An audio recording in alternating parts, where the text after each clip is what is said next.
Hi everyone, back with another easy keto recipe. We've got a beef and broccoli Alfredo hot dish, and this will serve 3 to 4 people. Here's what you will need. 1 pound of ground beef, a frozen bag of the riced broccoli, mozzarella cheese, Alfredo sauce for seasoning, pink salt and pepper. You'll need onion and garlic powder and Italian seasoning, and then you'll need a measuring cup, a fry pan, spatula, and cover. All right, let's go ahead and start by cooking up our ground beef on our stovetop in our fry pan. It's a 1 pound bag, and I always do grass fed. You can do whatever. Turn it on a heat a little higher than medium. Break it up kind of in chunky pieces to start off with, and season it up with pink salt and pepper, onion and garlic powder, and Italian seasoning. You'll see it right there. Kind of give it a stir and just let it cook. Then let's heat up our riced broccoli in the microwave. My microwave takes 6 minutes. Get a little tongue-tied here. And then once the ground beef is cooked, we're going to go ahead and drain this.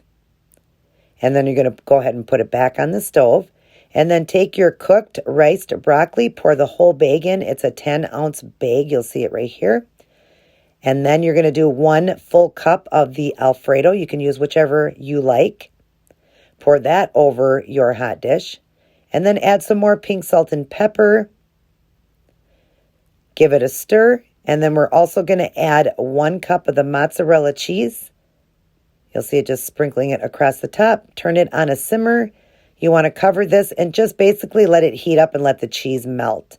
Here's what it will look like when you're done, and I did it in 3 servings, so you'll see I cut it into 3, but it could definitely be 4. And there's my plate right there. Oh my gosh, absolutely delicious at only 5 net carbs a serving. And that's if I did 3 servings, so it'd be even less at 4. It was 15 net carbs for the whole pan.